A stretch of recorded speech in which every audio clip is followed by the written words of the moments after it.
pasteur Pierre. Comment? Merci. Bienvenue, bienvenue.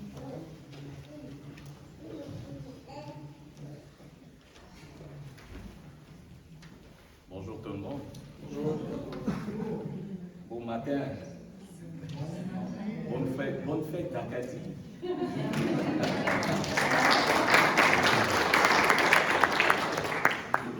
J'étais à mon travail et j'ai dit bonne fête de l'Acadie à une personne. Il m'a dit, bon, et tu es acadien aussi? Je dis, ben oui, par adoption. Par adoption. Je bénis les Seigneurs pour ce matin et je bénis l'onction au Seigneur parce que tout ce que j'avais prévu, on a chanté, Pasteur Diane a parlé et je me dis mais finalement qu'est-ce que je vais dire? On peut rentrer à la maison. Mais je pense que lorsque Dieu insiste pour un message, c'est qu'il veut vraiment toucher les cœurs d'une personne. Et ça, c'est le message de ce matin, l'amour extravagant de Dieu. Cet amour qui vient nous chercher. Cet amour qui nous a cherchés, qui nous a trouvés. Et aujourd'hui, si nous sommes là, ce n'est pas par hasard, c'est parce que Dieu a voulu qu'on soit là. Merci au pasteur Luc, il n'est pas présent, pour cette marque de confiance. Et merci au comité d'avoir porté le choix pour que j'apporte la parole ce matin. Et merci à vous aussi qui êtes là pour écouter cette parole. Excusez. Lorsque j'étais en prière, je préparais ce moment, j'ai fait une prière à Dieu. Il trouve ce matin à travers de cette exhortation ce cœur troublé, ce cœur meurtri. Cette personne qui cherche des réponses et qui a besoin de grandes décisions pour sa vie. Que Dieu trouve aujourd'hui par sa grâce ce que ton cœur désire selon sa volonté. Telle est ma prière. Que seul Dieu soit la réponse à ces questionnements, à la solution, à ces problèmes, peu importe son ampleur ou sa gravité. Lui seul connaît nos défis et nous aide à vaincre nos combats par sa grâce. Je réitère encore cette prière ce matin. Que Dieu trouve un cœur, ce cœur meurtri. Que Dieu apporte la guérison. Amen. Amen. Moi, je suis content d'être là ce matin. J'espère que c'est le cas pour vous. Je suis vraiment content d'être là. Depuis le début de l'année, le pasteur a partagé ce thème, nous a partagé ce thème, accomplir sa course avec joie. Accomplir ma course avec joie. Je pense qu'aujourd'hui, je vais aussi, je ne vais pas parler de ce thème, mais ça sera comme un sous-thème. Je vais parler de la nouvelle naissance. Qu'est-ce que la nouvelle naissance?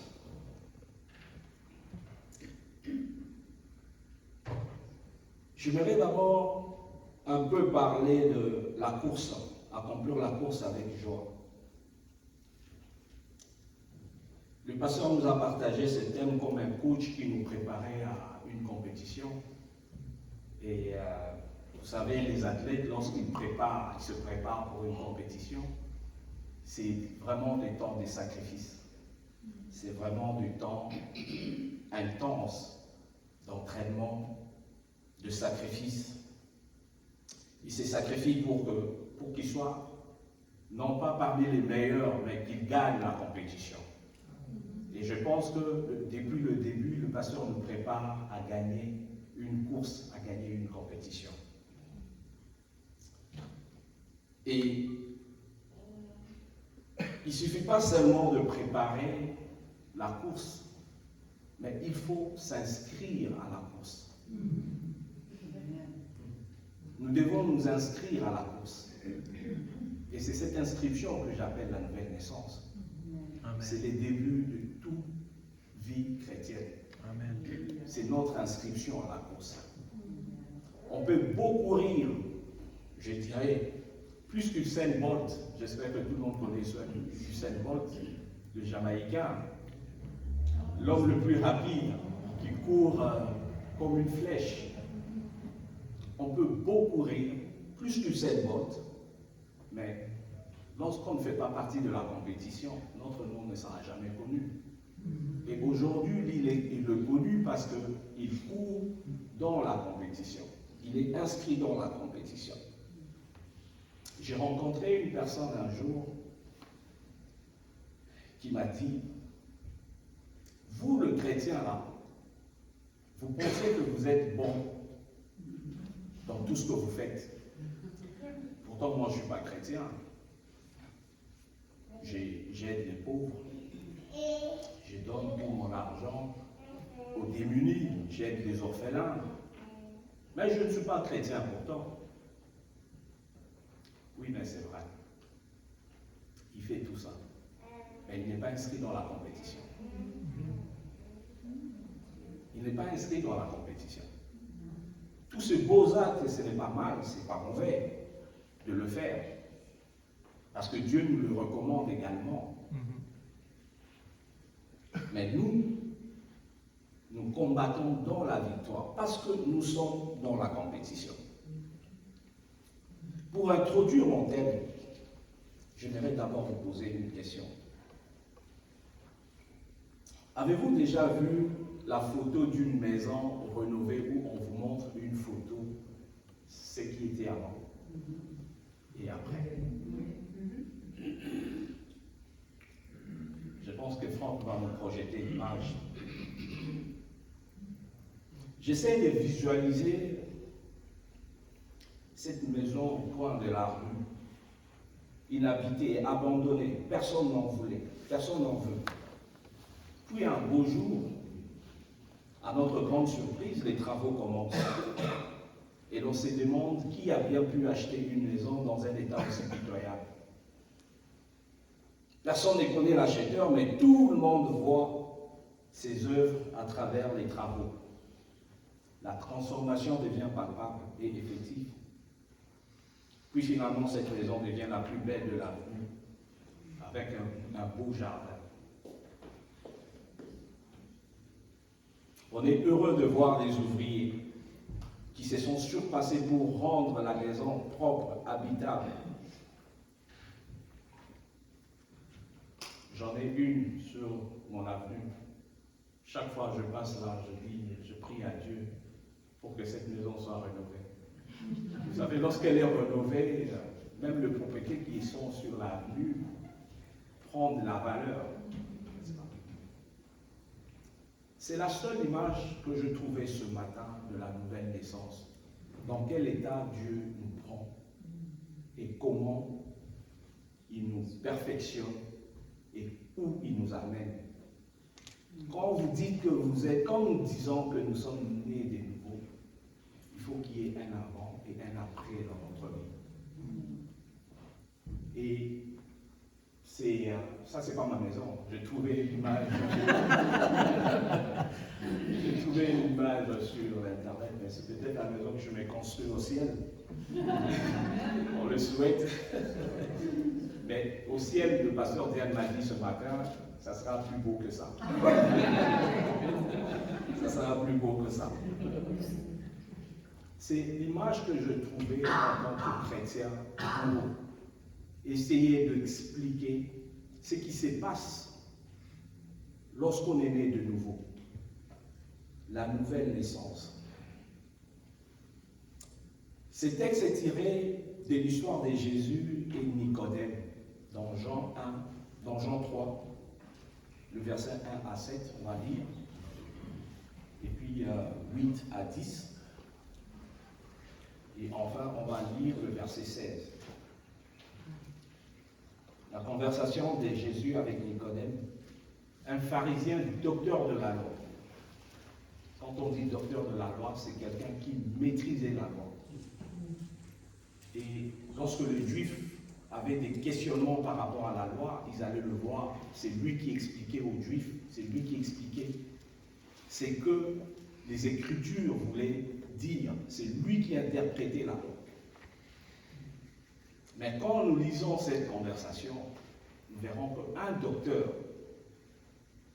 de la loi, devant Jésus qui était considéré comme un illettré, était perdu. Il ne savait pas interpréter ce que Jésus disait. C'est lui qui avait la maîtrise, la connaissance de la loi juive, mais malheureusement ne pouvait comprendre la notion basique de la chrétienté. La parole de Dieu dit, je pense que c'est Paul qui dit, mais Dieu a pris des choses simples pour confondre les grands. Lui, dans sa trompe, avec tous ses diplômes, il ne pouvait pas comprendre la notion de la nouvelle naissance. Il fallait qu'il trouve l'interprétation. Nous allons lire dans Jésus, le verset 1. Mais lui, un homme d'entre les pharisiens nommé Nicodème, un chef de juifs, qui vint lui auprès de Jésus de nuit et lui dit, Rabbi, nous savons que tu es un docteur venu de Dieu, car personne ne peut faire ces miracles que tu fais si Dieu n'est avec lui. Jésus lui répondit, en vérité, je te l'ai dit, si un homme ne naît de nouveau, il peut voir le royaume de Dieu. Nicodème lui dit, comment un homme peut-il naître quand il est vieux? Peut-il rentrer dans le sein de sa mère et naître? Jésus répondit, en vérité, je te l'ai dit, si un homme n'est né d'eau et d'esprit, il ne peut entrer dans le royaume de Dieu. Ce qui est né de la chair est chair, et ce qui est né de l'esprit est esprit. Ne t'étonne pas que je t'ai dit, il faut que tu naisses de nouveau. C'était le verset 6. Aujourd'hui, cette lecture paraît plus facile pour nous parce que nous connaissons déjà la fin de l'histoire.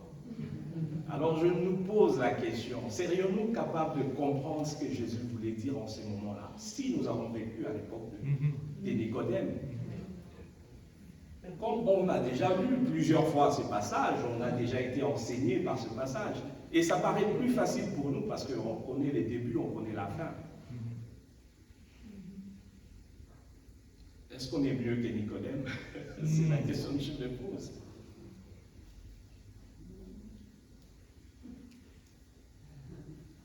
Il y a trois choses qui retiennent mon attention dans cette lecture. Nous allons le partager. La première chose, Nicodème vient de nuit auprès de Jésus.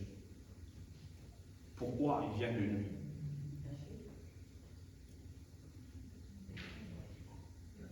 Parce qu'il avait un sentiment mitigé. Il avait un sentiment mitigé. Docteur de son rang, il se disait, mais est-ce que celui-là, il peut m'enseigner? Est-ce que celui-là, il est assez sage, assez intelligent pour m'enseigner, pour m'apporter la parole? Et en plus de cela, il ne pouvait pas s'afficher en tant que pharisien avec quelqu'un qui n'avait pas sa trempe, qui n'était pas de son rang. Il ne pouvait pas s'afficher. Il est allé avec ses sentiments mitigés, raison pour laquelle il est parti de nuit. Et de plus, la peur d'être jugé et rejeté par sa communauté, qui considérait Jésus comme un illettré, quelqu'un qui n'avait pas le droit de prendre la parole devant les docteurs de la loi, rempli de diplômes et orgueilleux. Mais entre-temps, il avait en lui la conviction que le Seigneur Jésus était vrai, parce qu'il dit à Jésus, nous savons que tu es un docteur venu de Dieu, car personne ne peut faire ces miracles que tu fais si Dieu n'est avec lui. Ça, il le comprenait. Mais il avait encore ses sentiments mitigés. Est-ce que je dois aller? Est-ce que je ne dois pas aller? Et aujourd'hui encore, c'est ce que nous voyons en nous. Dans notre génération, il y a beaucoup qui ne veulent pas s'afficher. Il y a beaucoup qui ont peur. Ah, si je vais dans cette église, je risque d'être rejeté par ma communauté. Je risque d'être rejeté par ma famille. C'est le sentiment que Nicodème avait également. Il sait qu'il dit la vérité. Il sait qu'il y a la vérité, mais il ne peut pas aller, il ne peut pas s'afficher. C'est le combat qu'on a encore aujourd'hui. C'est le combat qu'on a encore aujourd'hui. C'est pas passé ce combat. C'est pas passé ce combat. La nouvelle naissance.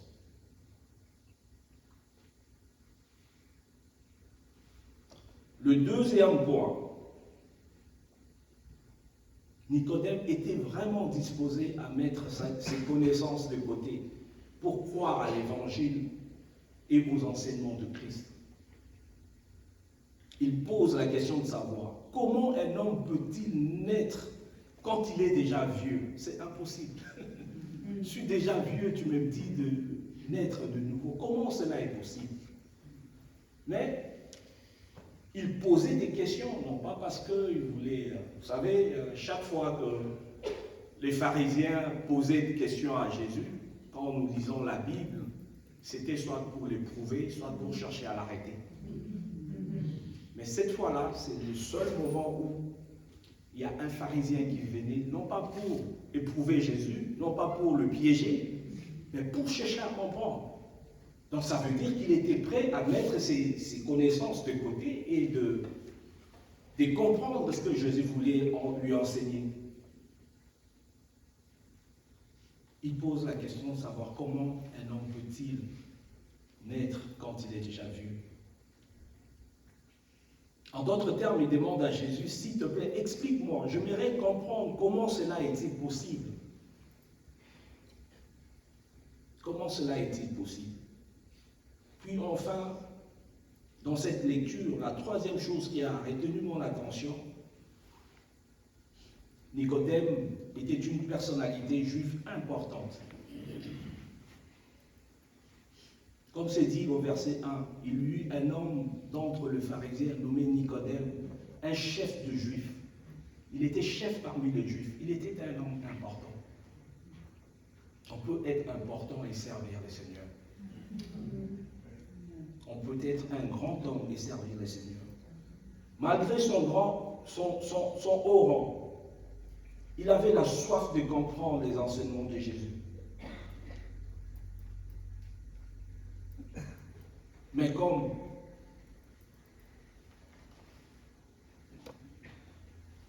comment approcher ce Jésus? Il a bravé la honte, la peur d'être reconnu dans la foule et d'être taxé des disciples de Jésus. Vous savez, lorsque Jésus est passé au jugement devant les pharisiens sûrement, il y a un qui cherchait à les défendre. Ils lui ont posé la question de savoir, tu es devenu son disciple, tu es aussi son disciple. Pourquoi? Parce qu'à l'époque, ils avaient peur d'être taxés des disciples de Jésus. Mais Nicodème, bien qu'il est parti la nuit, mais vous savez, Jésus était toujours accompagné de foules. On pouvait encore le reconnaître. Ah, mais celui-là, ce n'est pas le pharisien, ce n'est pas le docteur. Mais il s'est dit, je me suis tellement retenu, je vais quand même y aller, bien que la nuit, je vais quand même y aller, peu importe qu'on me reconnaisse ou pas, parce qu'il a bravé cette honte, il a bravé cette peur, et il avait ce souci de connaître. Il avait ce souci de connaître. Et lorsque Jésus a vu cette volonté dans Nicodème de vouloir chercher à comprendre les Écritures, effectivement, Jésus aussi lui a ouvert son cœur. Jésus lui a parlé ouvertement. Jésus lui a parlé ouvertement. Et qu'est-ce qui arrive? Lorsque nous ouvrons nos cœurs à Dieu et venons en lui avec toute humilité et sincérité, il nous parle aussi avec sincérité. Il nous parle aussi avec amour. Parce que Dieu sonde le cœur et les reins. Il voit la disponibilité de nos cœurs.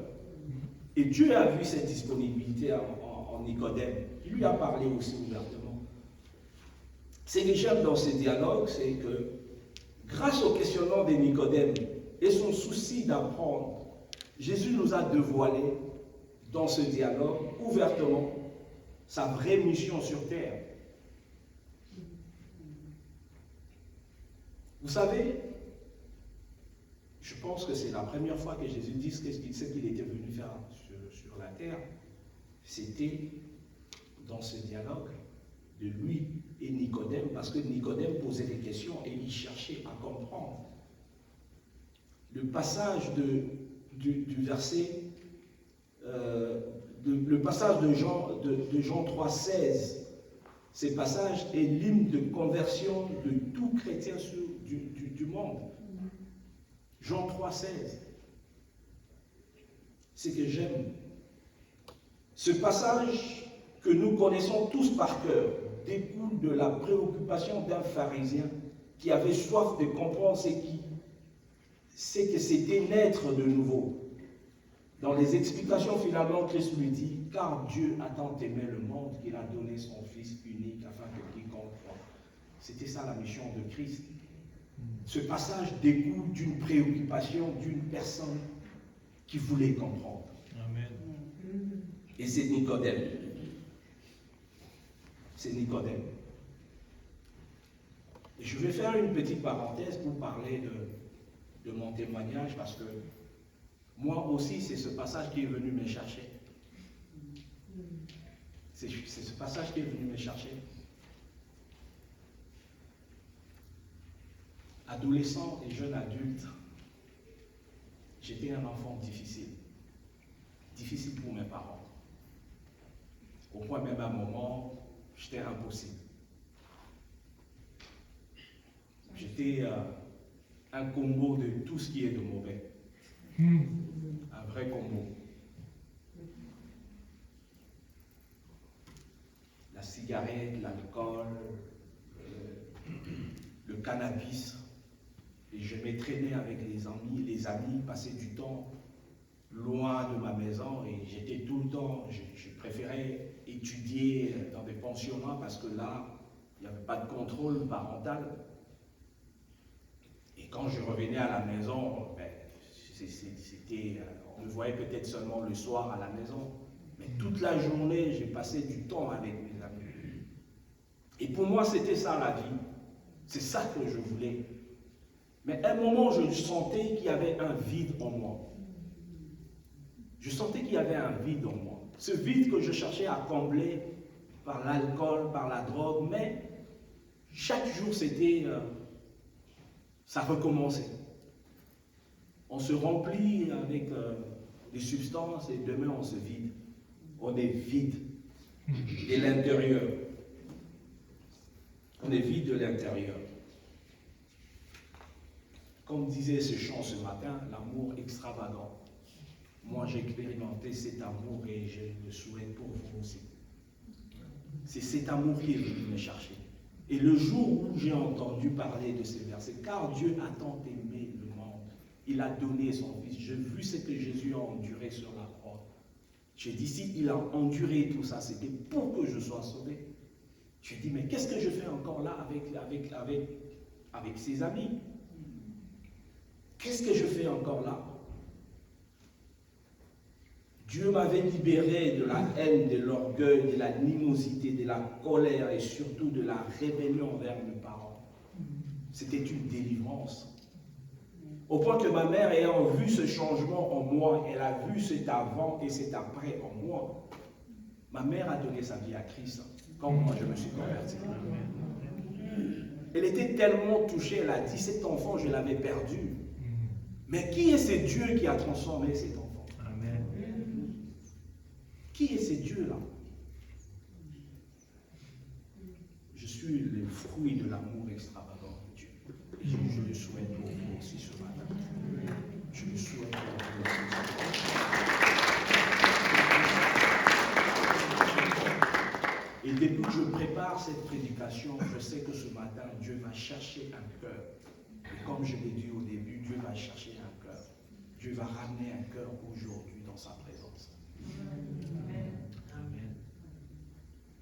Moi-même, je ne croyais plus en moi. je me disais, non, à l'état où je suis là, je ne peux plus revenir en arrière. Mais si je suis là devant vous aujourd'hui, c'est grâce à Dieu. Amen. Peut-être qu'on ne se serait jamais connus, nos chemins ne se seraient jamais croisés. L'amour extravagant de Dieu. Merci José pour ces chants.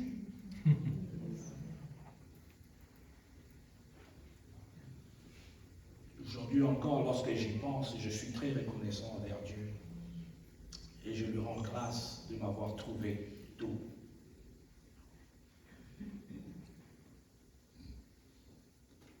Nicodème, veux-tu naître de nouveau? Crois en Jésus. Il n'y a pas 36 solutions. Il n'y a pas d'autre voie. Une solution devant toi, Nicodème, crois en Jésus. Pas besoin de retourner dans le ventre de sa maman pour renaître. Ce n'était pas une traduction littérale ou un message voilé, c'était un message clair.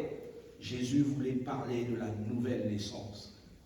Tu dois juste accepter que Christ prenne la direction de ta vie en lui abandonnant ton fardeau, tout fardeau, et laisser Christ te revêtir de sa nature, de son tempérament, lui laisser prendre le volant, à des termes simples comme les jeunes diraient aujourd'hui, activer la commande automatique, assistée par Dieu lui-même. Enclencher la pilote automatique assistée par Dieu lui-même. Le monde doit voir en nous la différence entre avant et après la nouvelle naissance. Quand nous voyons l'image que Franck avait projetée tantôt, c'était la même maison à gauche, la même maison à droite, mais ça paraît différent. Ça paraît différent. Et dans l'autre, on a vu comment la maison a pris de la valeur.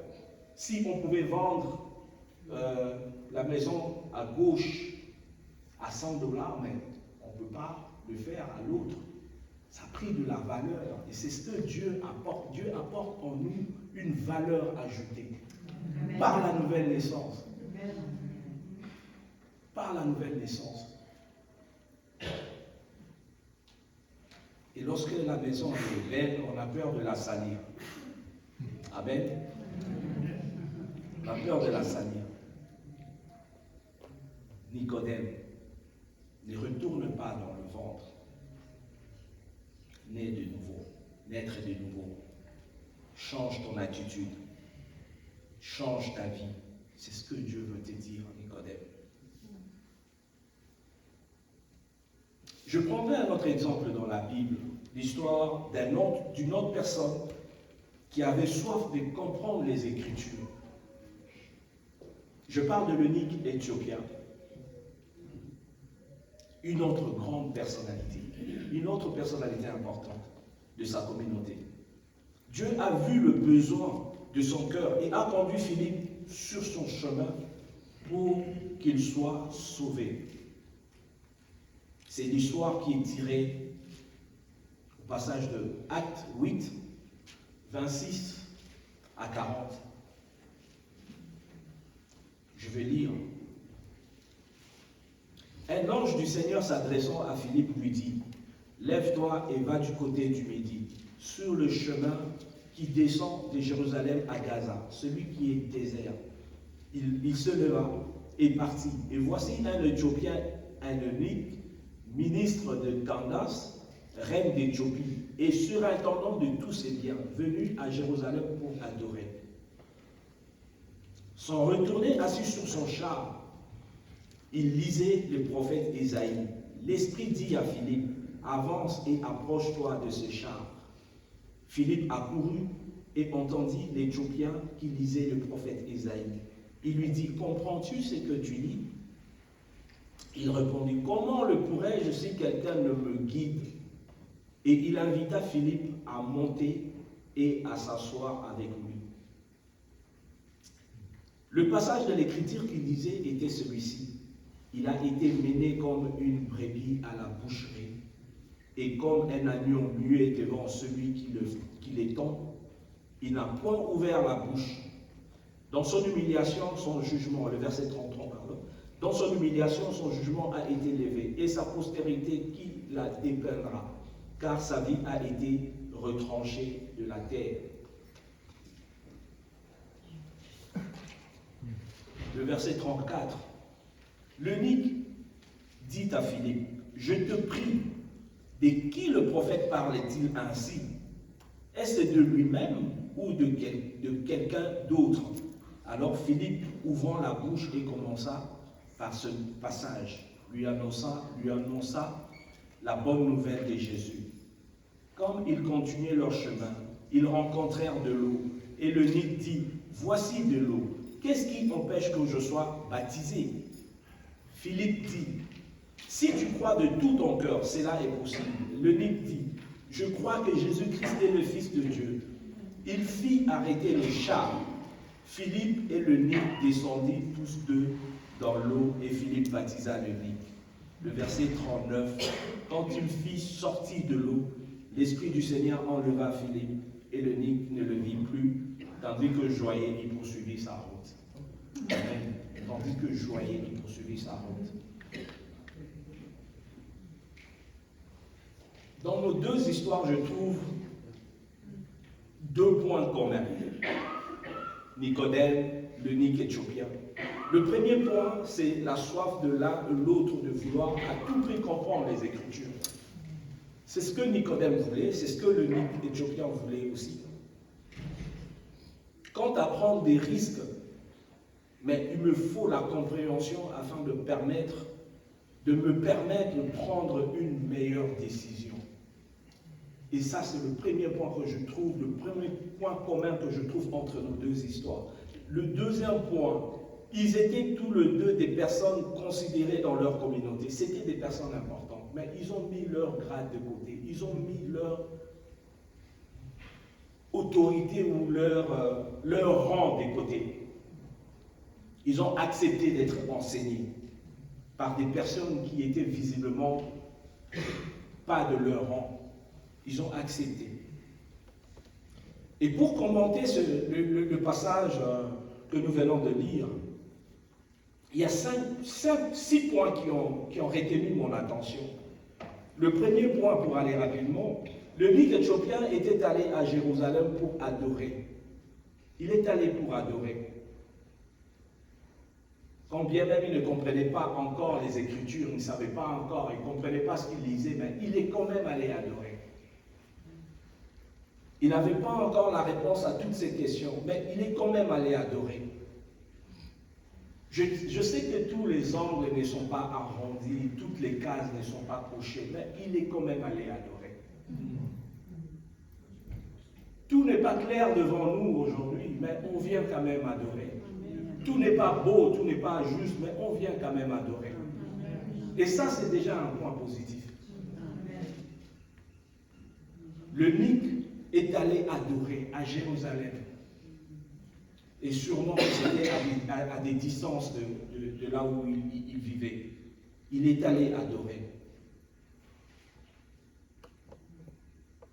Le Seigneur me met à cœur de te dire que ta réponse viendra dans l'adoration. Même quand tout va mal, continue à adorer.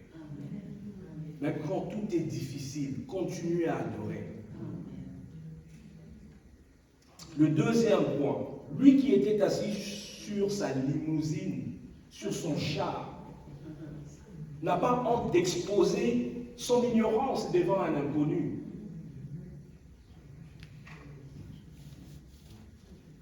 Il n'a pas eu honte d'exposer son ignorance.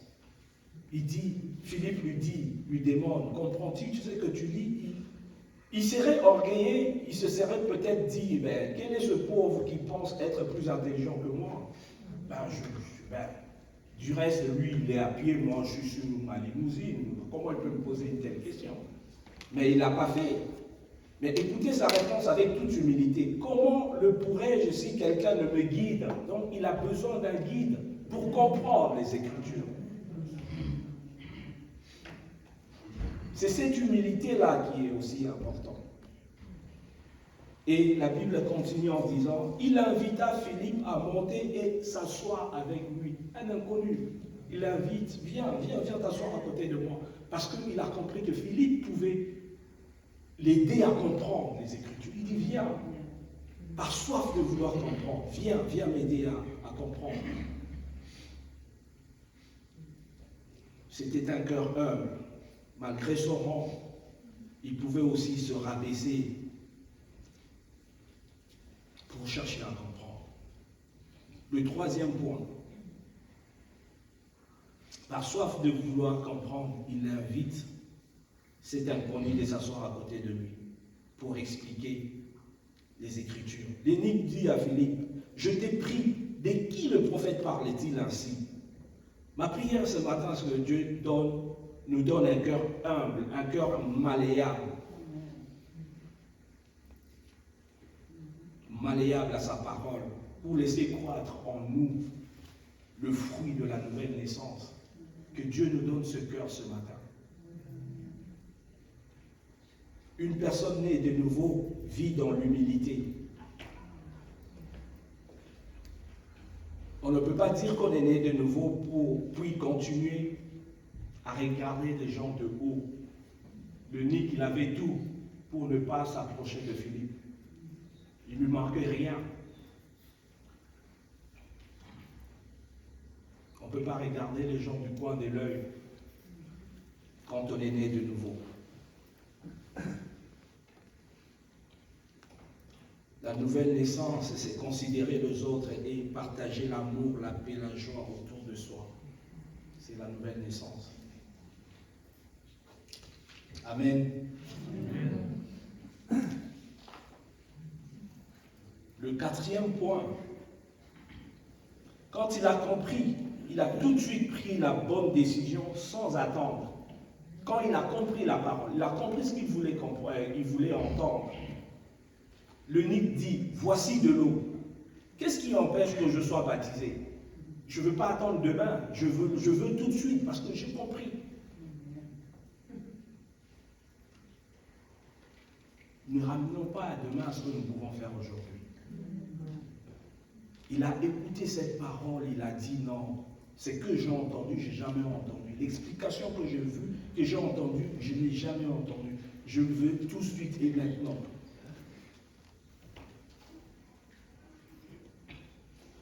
Voici de l'eau. Qu'est-ce qui empêche? Le cinquième point. Une personne née de nouveau vit dans la joie, dans la paix, dans le bonheur qui procure l'évangile. Le verset 39 dit, quand ils furent sortis de l'eau, l'Esprit du Seigneur enleva Philippe et l'eunuque ne le vit plus, tandis que joyeux, il poursuivait sa route, sûrement qu'il fredonnait un chant, l'amour extravagant, l'amour. Il est parti joyeux parce qu'il a été baptisé, il a compris les Écritures et il n'avait même plus besoin de Philippe, il n'a même plus cherché à savoir où il était passé. Parce qu'il avait trouvé ce dont il avait besoin. Il avait l'argent, mais il manquait quelque chose d'important dans sa vie. Et quand il a trouvé cette chose, il est parti joyeux. Il est parti joyeux.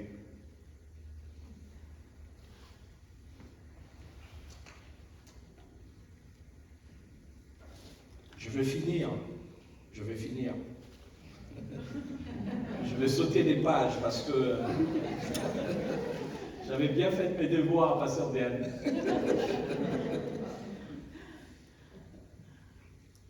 Vous savez, pour finir, j'aimerais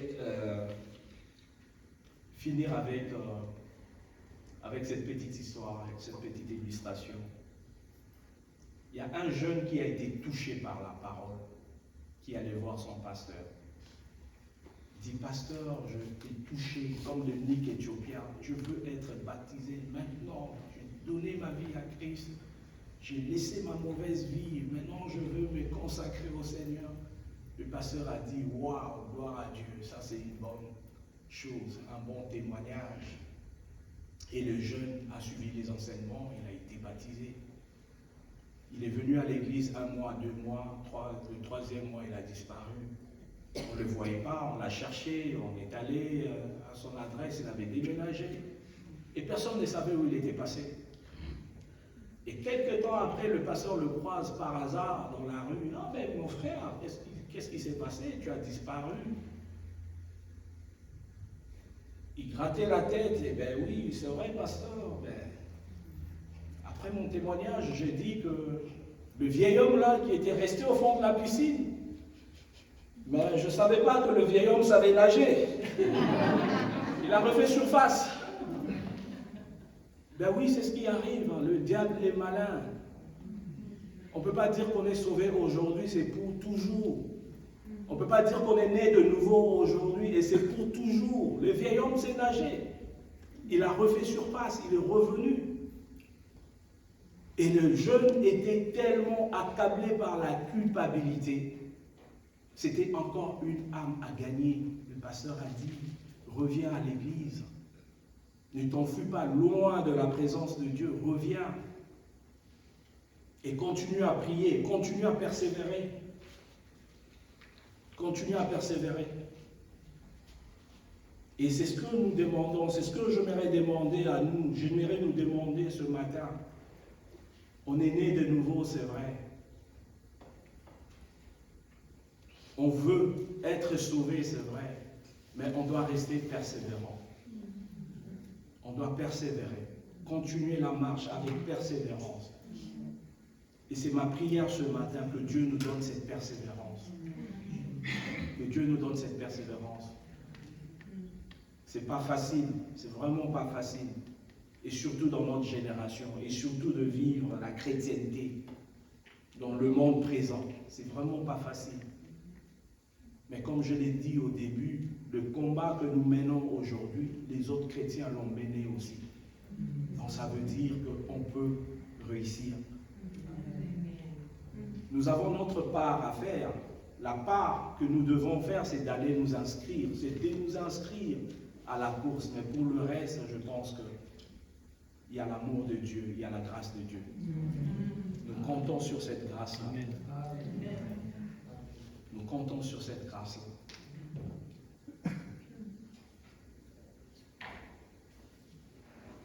Paul dit dans Colossiens, ayant revêtu, Colossiens 3, le verset 10, ayant revêtu l'homme nouveau, qui se renouvelle dans la connaissance selon l'image de celui qui l'a créé. Nous désirons ce matin être revêtus de l'homme nouveau selon l'image de Dieu. Soyons revêtus de l'homme nouveau selon l'image de Dieu. Selon l'image de Dieu. Amen. Amen.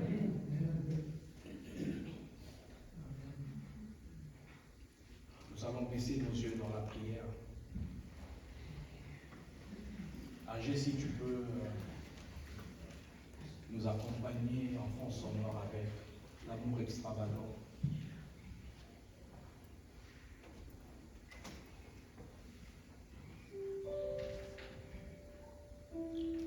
Nous allons prier pour clôturer ces moments. Et j'aimerais faire 2 appels ce matin.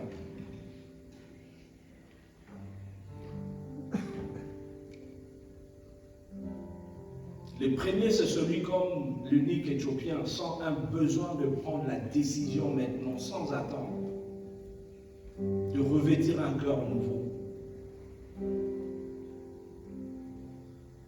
Dieu attend de nous de poser un acte de foi.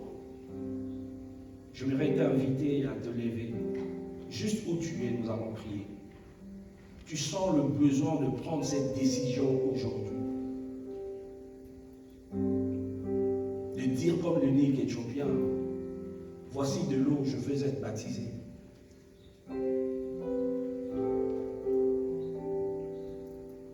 Je l'ai dit au début, quand Dieu insiste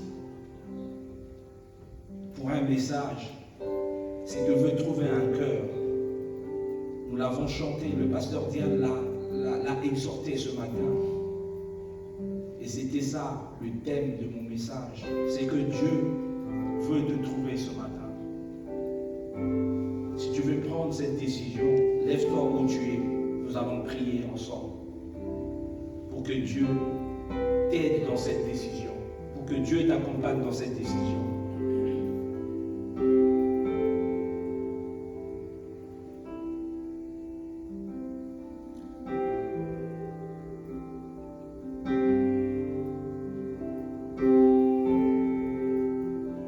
Nous avons nos yeux fermés. Le deuxième appel est pour celui, comme Nicodème, à la maîtrise de la parole. Mais le vieil homme l'empêche d'évoluer dans sa consécration avec Dieu. J'aimerais vous inviter également de vous lever. Nous allons prier ensemble. Demander la force à Dieu. Je connais les Écritures. Je partage l'Écriture. Mais j'ai besoin de la persévérance. Je veux que Dieu me donne la force de continuer. Dans Jacques 4, 7, il est écrit: soumettez-vous donc à Dieu, résistez au diable et il fuira loin de vous. Nous allons prier que Dieu nous donne la force, la résistance face à l'adversité. Que nous ne soyons pas de ceux qui abandonnent lorsque les choses deviennent dures, mais que nous soyons de ceux-là qui persévèrent jusqu'à la fin pour être sauvés. Celui qui persévérera jusqu'à la fin sera sauvé, comme le dit la Bible.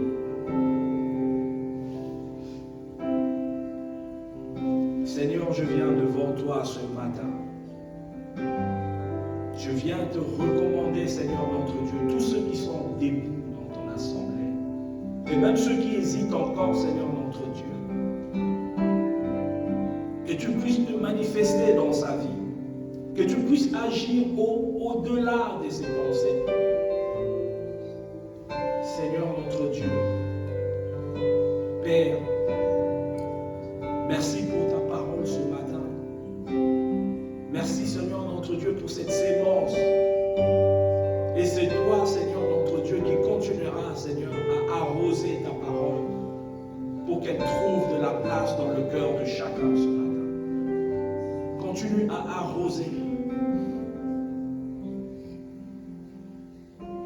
Merci pour la force que tu nous donnes ce matin, de continuer encore à témoigner ta grandeur, de continuer encore à marcher dans la foi, malgré le temps difficile, malgré le combat, Seigneur. Merci pour la victoire que tu nous donnes. Merci pour la victoire que tu donnes à mon frère, la victoire que tu donnes à ma soeur. Oh oui, Seigneur notre Dieu. Nous sommes inscrits dans ta course, Seigneur notre Dieu. Nous avons accepté, Seigneur notre Dieu, le règne de ta course.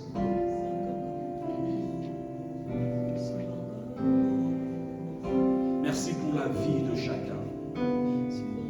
Merci pour la paix que tu donnes à chacun ce matin. Merci pour la joie que tu remplis dans nos cœurs. Merci pour l'espérance, ô éternel Dieu des armées.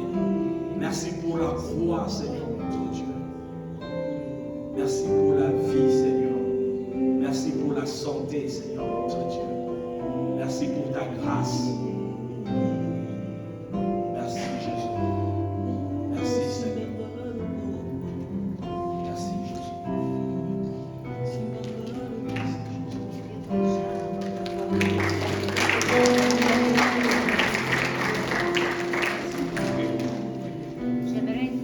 J'aimerais ceux qui veulent avoir de la prière personnellement, de venir on va ouvrir l'hôtel, on va prendre un temps pour prier avec vous personnellement. Tout le monde a compris? Si vous voulez qu'on prie pour vous personnellement, venez à l'hôtel, on va prier avec vous personnellement. Continuez à jouer, s'il vous plaît. Des fois, on a besoin de savoir qu'on est entouré. Merci beaucoup pour le message. On a besoin de savoir qu'on est entouré. Alors, je vous invite, si vous voulez venir, on va prier.